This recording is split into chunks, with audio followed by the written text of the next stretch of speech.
It's been more than 2 weeks, and we're still looking at a stalemated situation. Russia's war on Ukraine is now on day 20. And we haven't seen that type of large conflict for quite some time. Jody Ferguson, a former senior advisor at the Pentagon who has lived in Russia, says this is the first war to happen in modern European society since World War II. Very, very difficult for Americans to imagine. But if you could imagine a tank rolling down your street, that's a bit like the situation you'd be seeing in Ukraine. Right now, he says the most important piece of information to come out of this war so far is that Ukraine has not folded to the Russian army. The Ukrainian government is still in power, and that they're still opposing the Russians with a lot of force, and that the Russian government and the Russian army has not taken the country. With no end date in sight, Ferguson says there are a few options to end the war, and that's if Russia successfully takes over or Ukraine defeats a majority of the Russian army. However, he's hoping for the third and most realistic option to come to fruition. In my mind, I'm hoping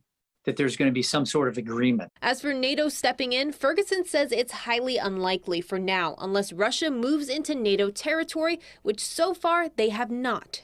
Bringing NATO into the war at this stage, whether it's because of Russian action or because of the decision of NATO itself, portends a much larger and a much longer and a much more bloody conflict.